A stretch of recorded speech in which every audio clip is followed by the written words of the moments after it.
Hi everyone, we are live now, so welcome to this first Mobility Talk organized by VID. We are really happy to have you today. We're going to wait a few minutes for other people to be connected.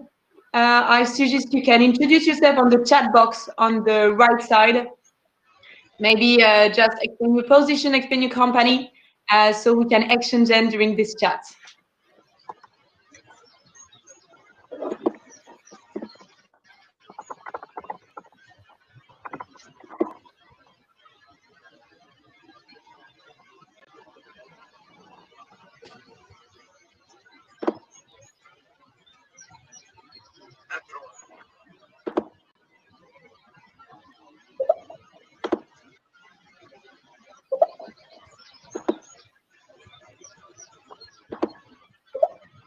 So you may be aware that VID launched recently a new programming post-lockdown. So we're going to organize 2 events per month.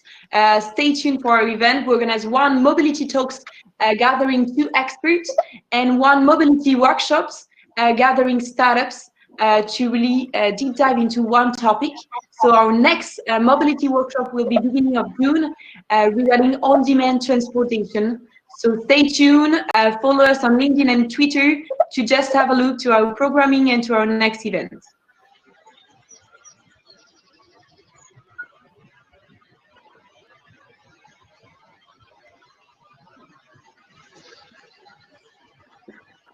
So I think we can start now. So welcome everyone. Keep introducing yourself. We are really pleased to have today Yann Marteil, new mobility leader of Mobiltia, and Guillaume Crunelle, automotive industry leader at Deloitte. Thanks again, Guillaume, to take part in one of our events. Deloitte is really reliable and we organize a lot of events with them. So thanks again, Guillaume. We're going to organize this event in 3 parts. We're going to organize this event so in 3 parts. First, an exchange with Guillaume and Yann with cross perspectives regarding the evolution of mobility post-COVID. Then a Q&A session open to you. I suggest you can ask your question on the little module on the right side. You have a question, so do not hesitate to ask questions to make this exchange really lively. And then I invite Mobility Club members to go on the other lane for the private Q&A session and to have an exclusive chat with our experts.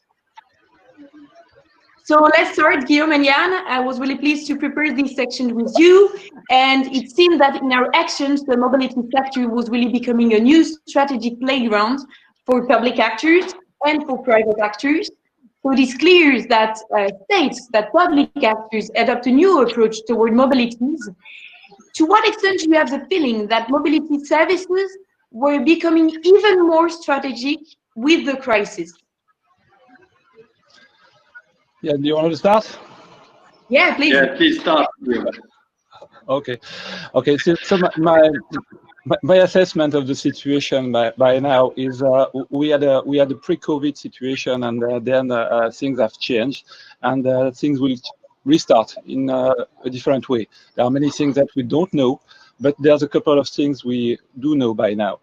The first thing I would like to stress is the relationship and the adequation between the public sector and the private sectors. We all know that any kind of mobility solution depends of a close collaboration between the public and the private sector. What was interesting so far was basically it was more a private sector driven activity, meaning that basically the private sector initiatives, startups were bringing solutions, sometimes in a rude way, but we are rolling them out, having the initiative of this, and probably surprising at some point some cities and in the long term the public sectors.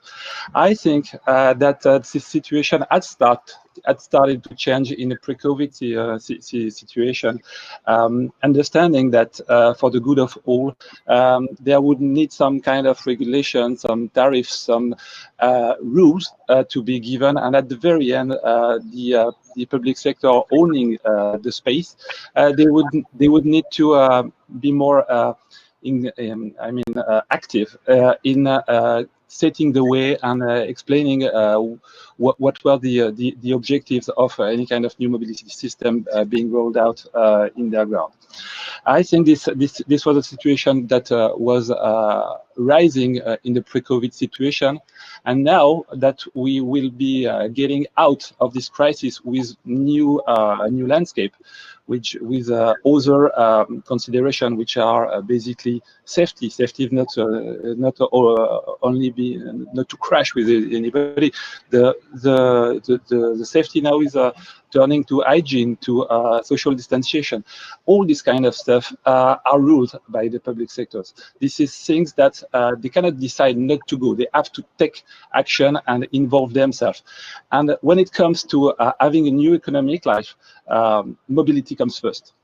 And then, even if at the beginning they were the cities and public sector at the will to be more involved in how the mobility was going, I think that now that there is this safety hygiene stuff coming into the game, they have to be part of it, and there will be, and that what we will see is more and more involvement in the public sector, and this opens the way to better collaboration for private and public actors, because they will have to cope with the same situation together. So it's probably a good thing, I think. Thank you, Guillaume. Maybe as just to add, so I'm very much okay with that, and maybe to give you some example, I think it's very interesting that we have the webinar today, because you all know that we had a big announcement in France yesterday about a big plan from the government to help the automotive industry. And the plan is not only on OEMs, it's on the whole ecosystem from very top to down, so aftermarket included. And it's very interesting because it just shows that in France, like in many countries, in any crisis, the public sector, the government is going to participate and to help in the transformation, short term and long term. So my first idea on that subject is government are using the subsidies to save companies, but also to work on the industrialization, to make sure that the job, employment, but also key industries can stay in the countries. So the role between private and public, I think, will be increased during the crisis, and it's quite classical. But I would like to add two things. One is in Europe, we seem to rediscover that the public sector has a role and the government have a role play to protect the industry. This is very naive, I think, because if you look at China, so now I'm talking with my background in Asia, if you look at China, every industrial move is backed by the government. There is no single change that does not get the approval of the government. When you create a new industry, any place, a warehouse, you need to get approval, and that needs to be part of the plan, the 5-year plan decided by the government. Why China is very good on the e-cars? Because the government decided 8 years ago that it's going to be a priority for cars, and they want to be worldwide leader on e-cars. And there are more e-cars produced in China than in the rest of the world altogether. So this is an example that when France is giving money to Renault or to PSA or Germany to Daimler or to Volkswagen, maybe the European Commission seems that to be difficult or weird, or to Air France or to Lufthansa. But in fact, in the US or in China, they're doing such thing for years and years. So if you want to protect your industry, because the government is deciding about rules, orders, and regulation, it's normal to have day-to-day interaction. Last example is about Japan. Maybe some of you read recently that Japan decided to create a new law to protect, to include the car industry, the OEM, into the list of the strategical list of industry. So among defense, healthcare, things like that, they consider that Toyota, Honda, or Nissan are part of the key industry of the country, and for foreign investors, as long as they buy more than 1% of one of those companies, they need to get an approval from the government. So mobility is not a sector that is totally out of regulation, that is totally in full competition. Definitely not.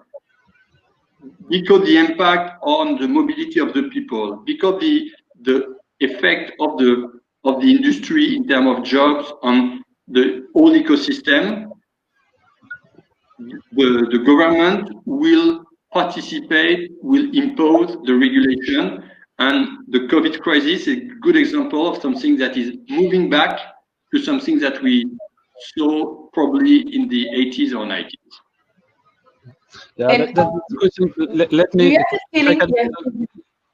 Go on, Adélaïde. No, Yann, do you have the feeling that this strategic playground embrace the whole value chain? So you talk about e-mobility. Then for China, do they have a politics that embrace the whole ecosystem with services, with infrastructures, and with vehicles? Do they embrace the whole ecosystem? It all depends on the countries, but when you see the plan in France, they said that they will give money to OEMs if they increase the part of e-vehicle. Also, they're putting more money on two funds on innovation than on OEM. They're putting 1.5 billion euros on two funds to make sure that the vehicle of tomorrow, connected, autonomous, etc., will have a chance to exist in Europe and not only in the US or Asia. So it just shows that it's not something on traditional industry, it's also something on the industry of tomorrow and also on services. Last example on that is what the government understands now, that the real, and I think we have the opportunity to speak about that later, the key subject now is also smart cities. So when you talk about smart cities, you're talking about infrastructure, you're talking about roads, you're talking about smart grid, you're talking about building, you're talking about regulation, you're talking about telecom, etc., etc. So the role of the public sector, the role of the government, of the regulation is absolutely key in that. Maybe I can build a little bit on that, Yann. I think what's new, and it was good to mention yesterday's announcement from the French president. Basically, what we start to realize is basically mobility is an instrument of sovereignty. At the same level as defense or agriculture are. And it's now a global competition around this, and we know that there is no economy without mobility. And basically defending its own assets, having the key to build the products, the services that will rule and move the economy in the future, is just an instrument of sovereignty. And I think on this case, you're probably right to mention that this was a bit naive in Europe so far, just focusing on a free and open competition. And the other competitors, which are in Asia or in the US, were more focused on building these assets and thriving in that new ecosystem. So I think that basically what's happening at the moment is just we're trying to catch back the situation in Europe, focusing on having a whole industry that master most of the components used for EV vehicles and the technology of the future. Maybe it's a bit late, but it's always better to be late than not to go there. So I think we are just changing the way the competition is going to happen.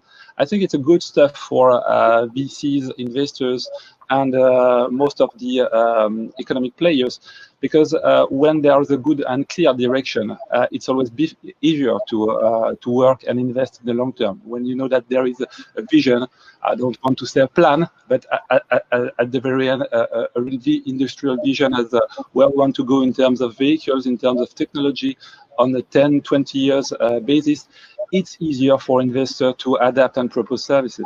So basically, I do think that we're gonna get out of this crisis with, I mean, most difficult situation in terms of funding or in terms of application of the risk.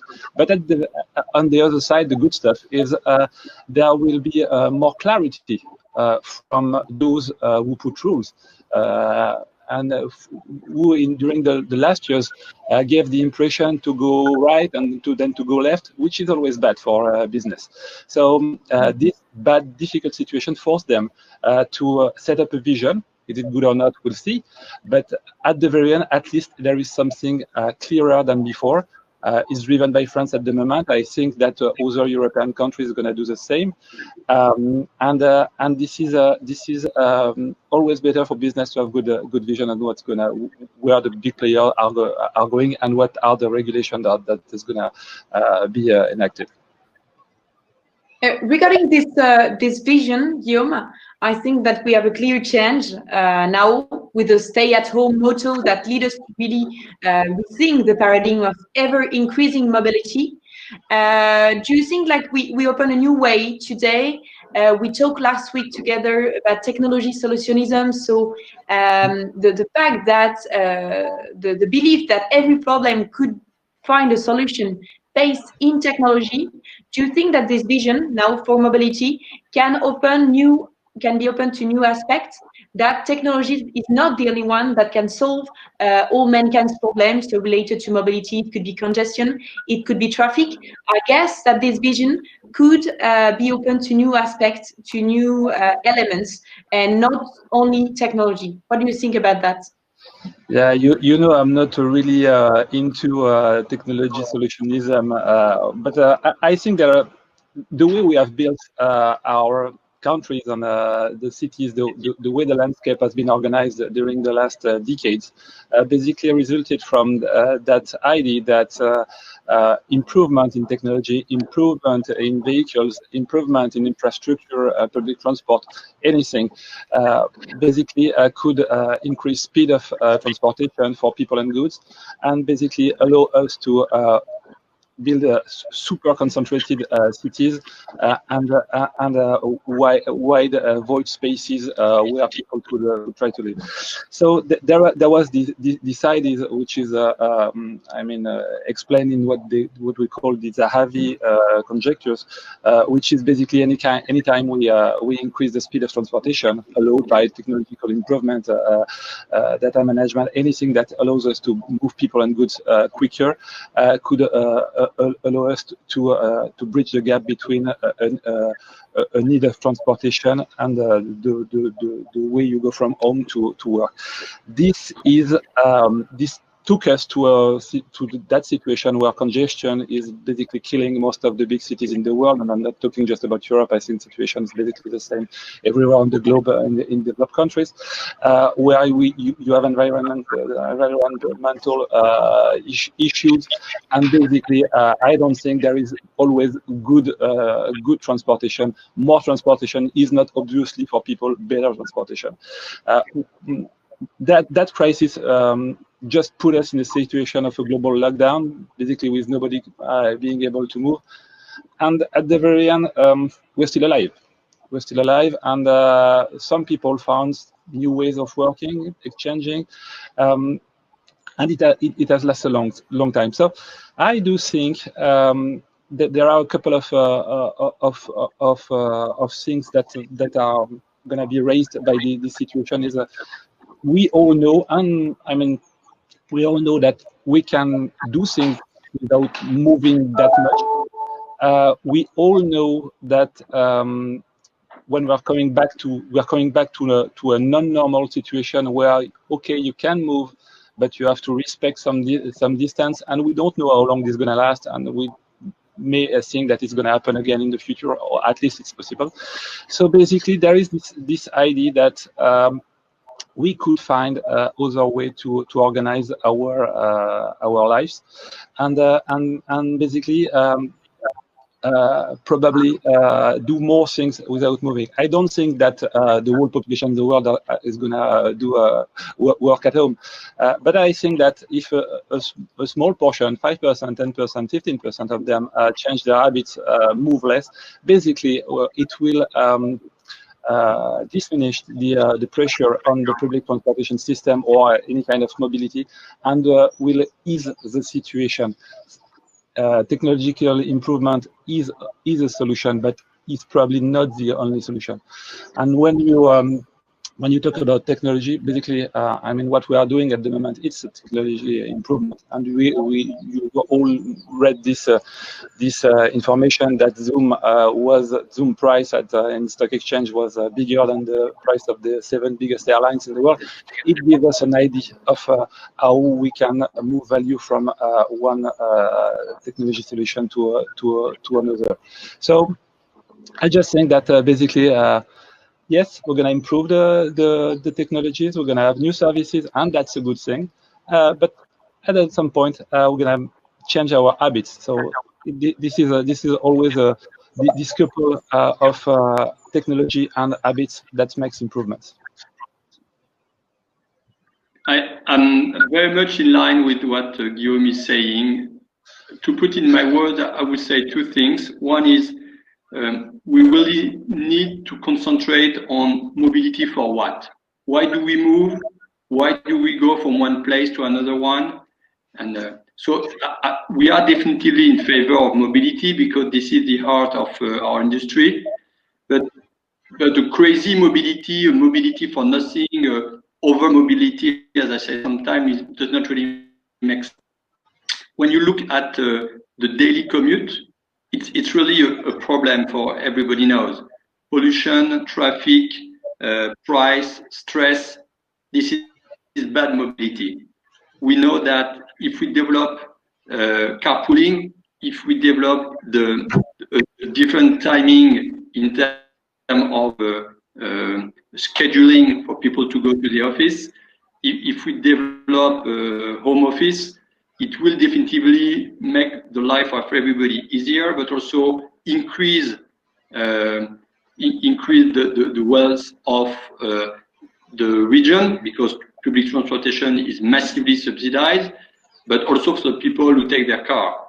Because you all know that 50% of the pollution is created by cars who try to park or cars who are stuck in traffic jam.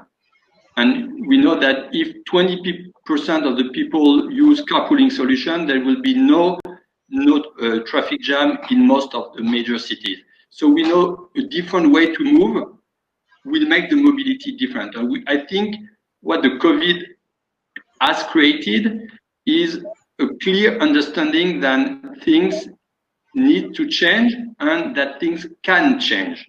So to answer to your question, Adélaïde, it's the role of the tech is the solution that makes things possible differently. So 3 examples. One is carpooling, Klaxit, Caros, BlaBlaCar in France, but also some solution developing in the US and some solution in Asia. We just found a company launching a service in carpooling in Jakarta last week. So it's really something I think that will develop, and it's definitely tech solution because it's on demand, it's reservation, it's platform model, etc. So it's important. Welcome. Yeah, new kind of mobility.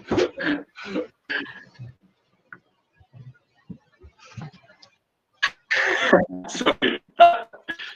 Second example in terms of tech.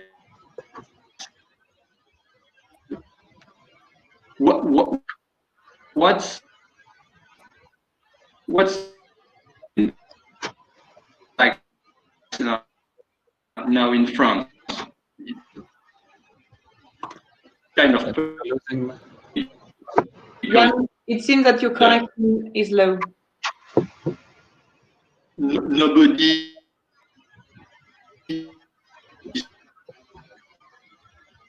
discovered that bike is a new. Yann, we can't hear you. It seems that your connection is a bit low.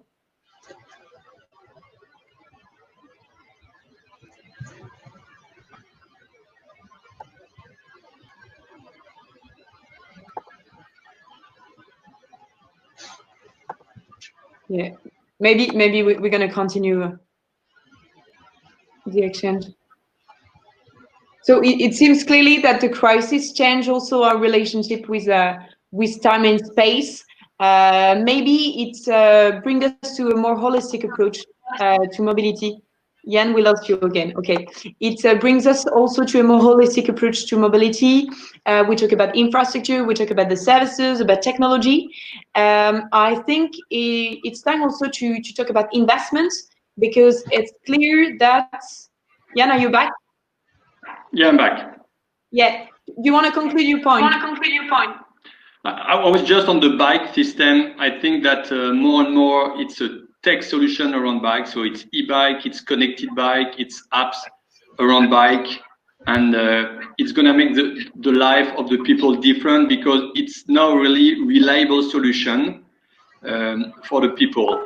And to go back on that point, and the first question is, what is very new in France, and it's something that is very pioneer in France.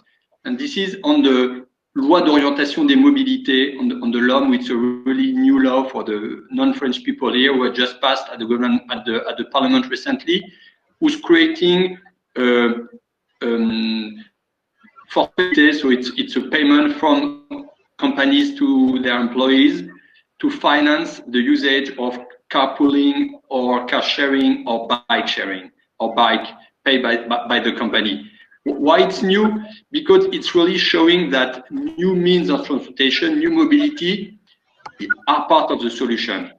And it was not the case before, because that was not solution were integrated. So startups and platforms have made it possible. 5 years ago, it was not possible because there was no solution reliable. And we know that very well at Adélaïde, because we've been pushing that solution very hard for 2 years.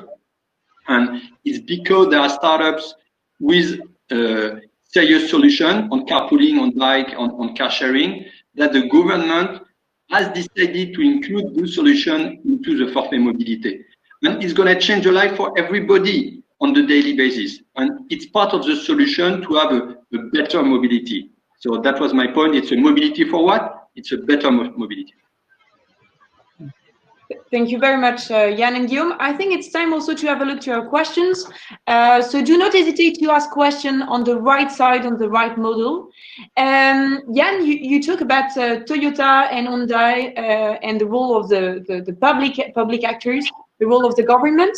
Do you believe that government involvement, that means getting equity stake in companies, is an opportunity or a threat for private investors?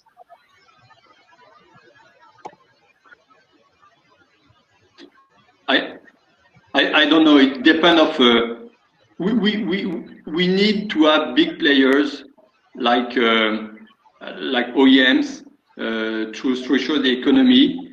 I think the real threat is if there is no money for startups, and that's not the case. This is why I like the plan from announced yesterday by Macron, because there is a 3-part. There is a money to help the big players to survive, money for innovation, and money for aftermarket and SMEs. And I think it's well balanced. And it's balanced also because there is a link in those three parts that is on sustainable mobility. On the first one, they said, we give money to OEMs if they increase the part on e-cars. On the second one, innovation, but not innovation on everything. Innovation on certain topics, particularly towards sustainable mobility. And on the third one is, we want you to make sure that employment is protected. And I just remember everybody that in the sustainable economy, the social part is key, because it does not make sense to not have an efficient society on that. So to try to understand precisely on that question, I think that a good system that's balanced. So it's not private against public or public against private. I think that in France, we are very, very lucky to have the government that is paying unemployment to people. So it's not a big social crisis like in the US with 26 million unemployed people in less than 3 months. So it's not the case in France. And then innovation also is favored. So for me, it's not really a threat. And if there are more investors, more VCs in the coming months and year on the mobility, that will make sense because it's a booming market. The boom is not behind us. I think we maybe talk about later, but the boom is still in front of us. I think it will show that the government doesn't need to stay and to put money on that. They can put money on education or medical sector. But right now, it's necessary also to save this sector.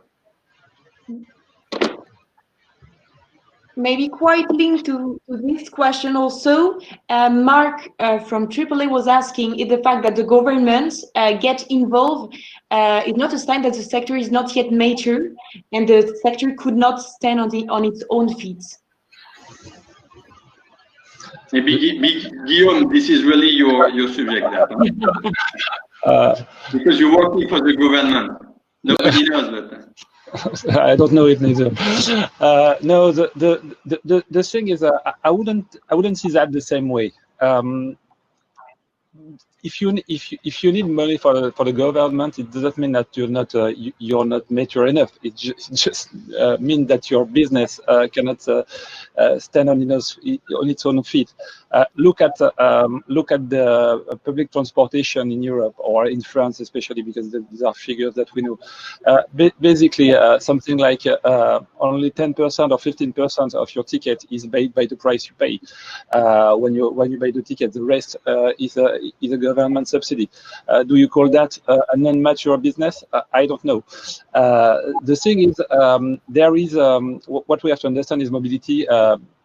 When it's looked through people's eyes, it's just a right.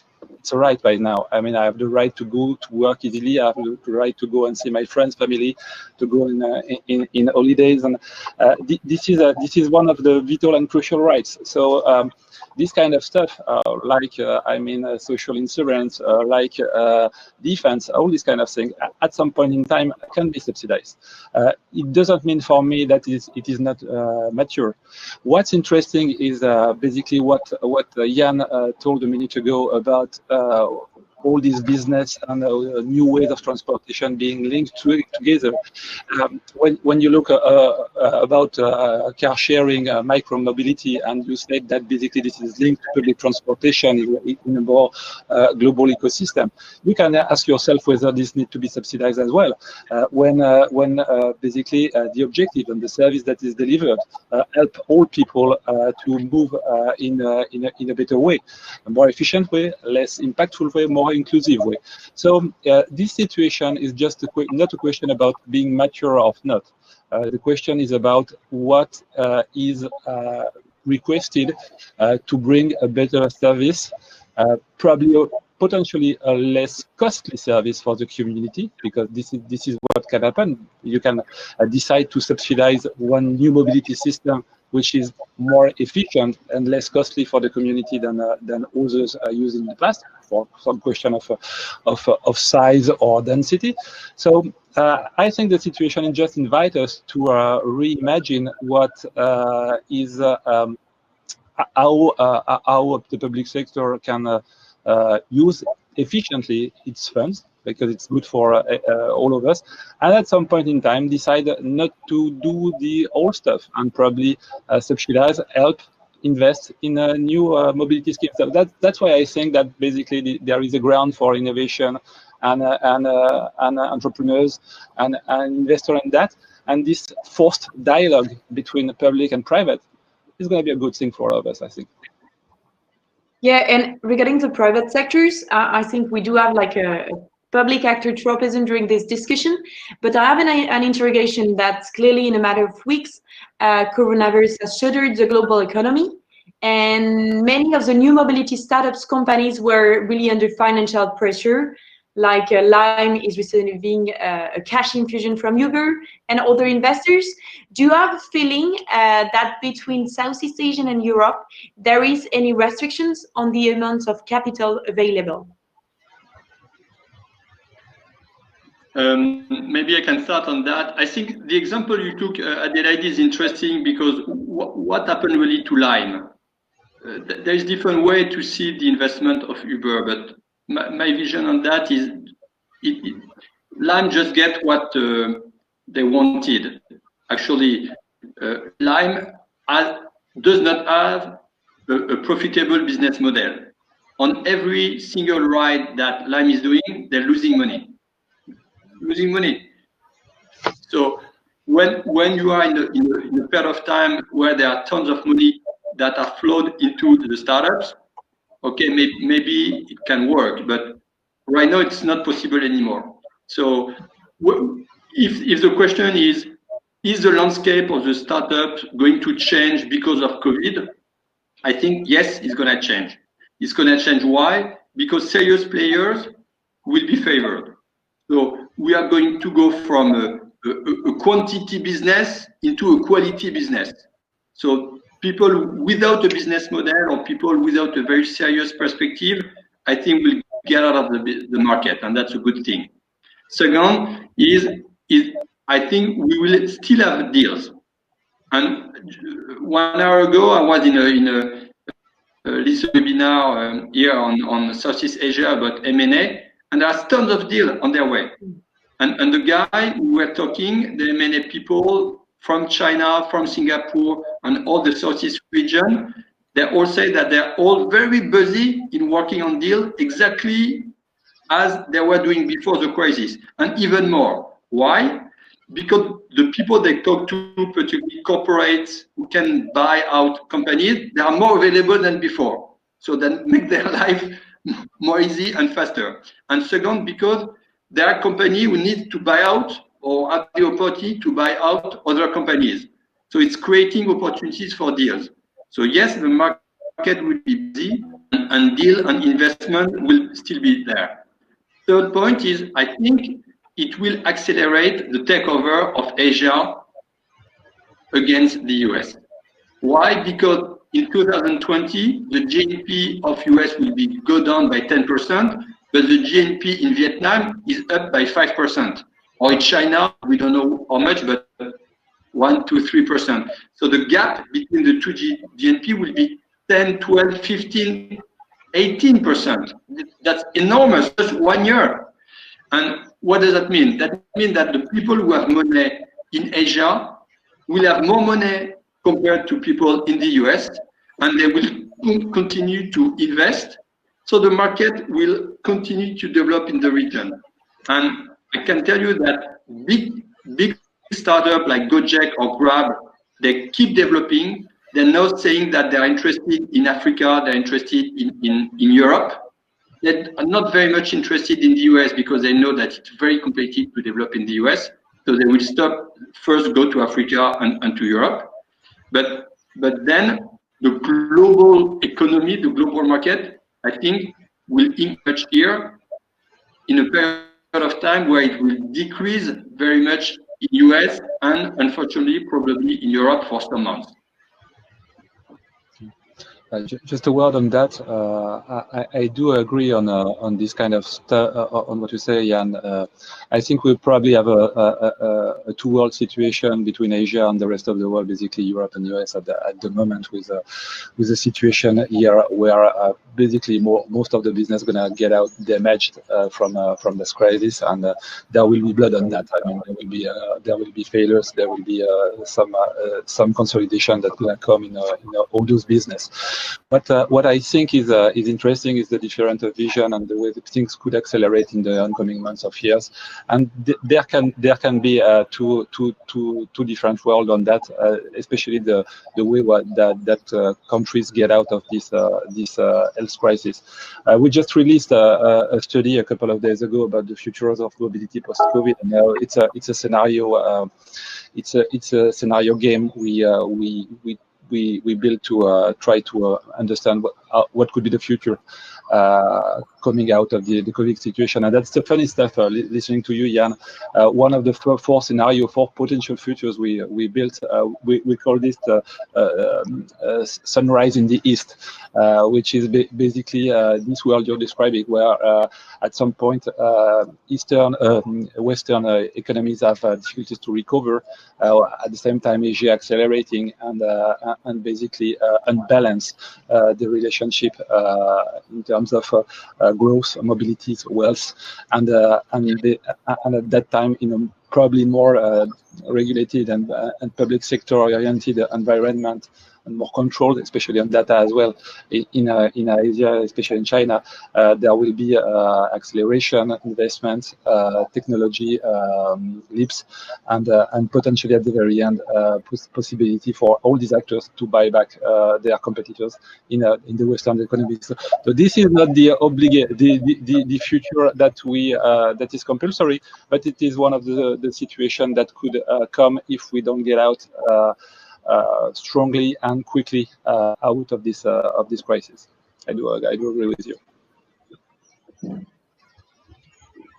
But Guillaume, maybe I think one subject we may discuss in 2 minutes is the solution, and I know some people are interested in that. So, what type of solution can be can appear, and particularly in terms of frugality or agility to catch up with these changes from the market post-COVID. One subject I would like to mention is I think that we have already some solution, and I give you one solution. This is on the car business and the connected car business. You can make money and to have a frugal evolution when you optimize your fleet of vehicles. When you know where the vehicles are, and how much they use in terms of gas, for instance. We have a startup at VID named XE, who can help company to do that. And it's part of the solution where you can optimize. So, like having a big fleet, etc. I have assets. How can I leverage my asset to do some economics? Another example is when you put IoT in the two-wheel business. This is doing that with KTM or with Move on bikes. So you move from a bike with an asset non-connected to a connected asset that you can share with people, then you can optimize your asset. And that technology does exist. So it's just a different way to use it. And it's also a different way for startups to pivot, to move from one business model they used to have in the past to a new business model, because the need for their clients, from the clients, have been evolving.